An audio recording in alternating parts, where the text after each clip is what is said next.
Vous écoutez Radio Equinox, la chaîne du peuple. La chaîne du peuple. Bonjour. Hier, en parlant des menaces et de la répression administrative que le gouvernement déploie contre les enseignants qui revendiquent républicainement leurs droits, nous avons évoqué la question des approches de gestion des crises sociales par les gens du 6 novembre. Nous leur avons suggéré d'échanger un peu de logiciel parce que le logiciel qu'ils utilisent depuis 1982 est démodé, périmé et par conséquent inopérant. D'ailleurs, même en plus d'être inopérant, inefficace, ce logiciel amplifie toujours les crises sociales, certaines devenant des crises politiques et sécuritaires aiguës. Autrement dit, leur manière de gérer les problèmes qui leur sont agressés aggrave plutôt les problèmes. Toutes les crises que nous connaissons depuis 1982, c'est à cause de leur mauvais logiciel de gestion des crises. Même les crises de Boko Haram et du Nozo. Tout ce sang qui coule ou qui a coulé, c'est à cause de leur mauvaise façon de gérer les crises. Ce matin, parlons des composantes de ce mauvais logiciel de gestion des crises. La première composante est la négligence. Lorsqu'un problème survient, ils le relativisent. Ils ne trouvent pas toujours en ça un problème.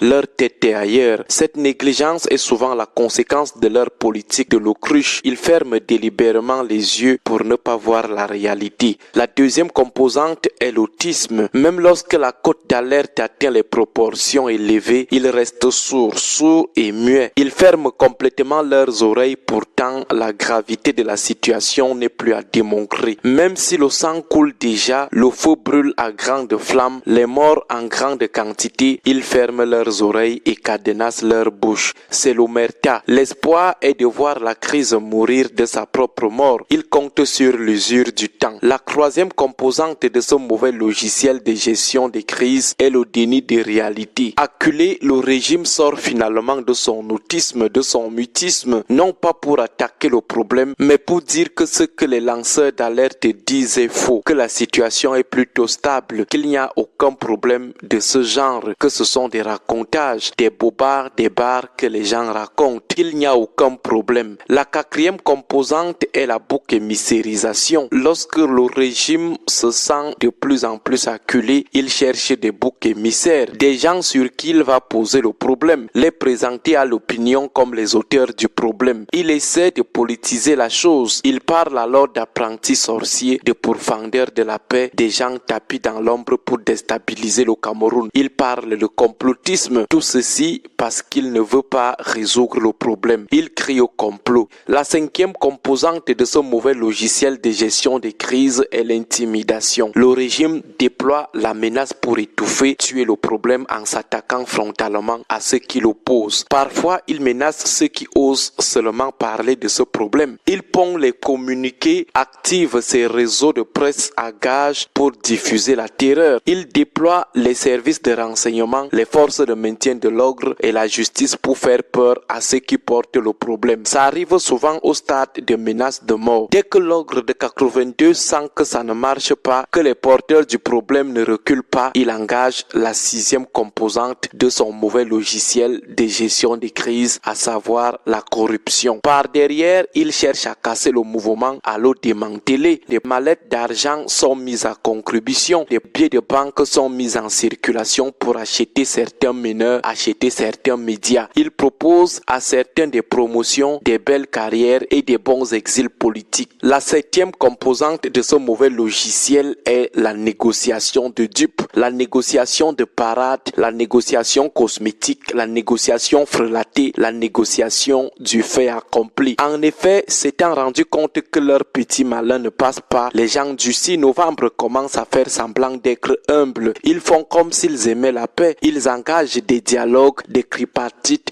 des médiations pour qu'on pense qu'ils sont de bonne foi et que si les tensions continuent, c'est parce que les autres sont de mauvaise foi. Pourtant, c'est le piège, c'est l'entourloupe parce qu'au fond, ils font tout sauf la recherche de la solution adéquate, sauf la prise en compte des solutions des autres. Généralement, ils arrivent avec leurs solutions de filou qu'ils habillent et diluent avec quelques propositions des autres qui n'ont aucune incidence sur leur position à eux. En réalité, ils cherchent juste à duper l'opinion, à duper la communauté internationale, leur faire savoir qu'ils ont négocié, qu'ils sont de bonne foi. La huitième composante de ce logiciel est la phase de la répression totale. Lorsque le régime se rend compte que toutes ces manigances ne donnent absolument rien, qu'il a tout essayé dans sa mauvaise foi et sa duperie et que rien ne marche, il active la guerre totale qui l'expose à un chemin de non-retour. Parfois, il atteint le niveau de l'élimination physique et en masse. Il ne blague plus. La neuvième et la dernière composante de ce mauvais logiciel de gestion des crises est le statu quo. Dépassé, le régime laisse pourrir la situation. Il abandonne et revient sur le plan de l'usure. C'est le stade du pourrissement. Voilà les 9 composantes du mauvais logiciel de gestion des crises qu'utilise le renouveau depuis 1982. Prenez la plupart des crises depuis 1982. Vous remarquerez que c'est le même logiciel, le même mode opératoire qui malheureusement nous plonge toujours dans le chaos. Voilà le logiciel qu'il faut impérativement changer. Agréable journée à vous tous. Radio Equinox 93 FM, la chaîne du peuple. 93 FM, la chaîne du peuple. La chaîne du peuple. Crémono, il nous parle de comment le gouvernement Biya évolue dans l'enveloppe. Faire semblant d'être au chevet de la population, lorsqu'il n'achète que le temps, lorsqu'il profite sur les effets de dégradation du temps pour appuyer sa politique d'oppression. Eh bien, il parle des crises, des différentes crises que l'ordre de 82 a eu à gérer depuis son accession à la magistrature suprême et de voir 9 stratégies qu'elle utilise pour pouvoir manipuler le peuple. Et ces 9 stratégies ne sont pas véritablement d'elle. En 41 ans, elle a pu bien développer cette stratégie-là pour se rassurer que cela lui serve effectivement pour réaliser son maintien au pouvoir. Vous savez, je disais à quelqu'un ce matin que 41 ans, c'est un très long moment. Quand on parle de 41 ans à la tête de l'État, c'est pratiquement un enfant. Imaginez un enfant qui a 41 ans, c'est un papa. On parle là des gens qui sont nés en 84, 88, 84, dont les enfants sont déjà à l'université. On s'entend que c'est au moins 2 à 3 générations qui sont déjà parties. Donc, il vous parle, par exemple, il prend les 2 cas récentes, du moins depuis 2014, la crise anglophone et le Boko Haram. Il dit, le gouvernement commence par relativiser, c'est-à-dire, il dit, voilà, ça ne se passe pas qu'au Cameroun, ça se passe également ailleurs. Puis, il ferme les yeux pour ne rien voir. Par exemple, la crise anglophone, lorsque les avocats commencent à manifester, on les abandonne. Vous voyez? Fait comme si la crise n'existait pas. C'est lorsque la situation a dégénéré qu'elle a commencé à courir pour chercher une situation amicale. Mais il se faisait légèrement déjà un peu tard parce que les grévistes anglophones avaient donné beaucoup d'intimatums pendant ce temps la population. C'était à l'époque où les voices étaient encore très importants dans les forums WhatsApp. Aujourd'hui, lorsqu'on déverse ces voices-là, les gens ne suivent pas comme c'était à l'époque. Ce qui fait qu'un politicien aujourd'hui devrait trouver d'autres astuces pour passer son message. Ce n'est que les voix, ça ne pénètre plus les masses comme à l'époque. Donc, après cela, le gouvernement commence à communiquer sur la stabilité, surtout. On a vécu cette crise de bout en bout. À un moment donné, quand l'opinion internationale, c'est-à-dire les institutions internationales voulaient intervenir, bien le gouvernement a multiplié les sorties pour montrer que non, elle maîtrise la situation. Puis a ramassé quelques boucs émissaires pour s'accrocher sur elle. Et également, elle passe au cri du complot où elle a nommé certains ressortissants de la zone anglophone. Question de diluer l'intensité de la grève. Tenez un gars comme Paul Atangandji, il a été nommé suite à la grève anglophone.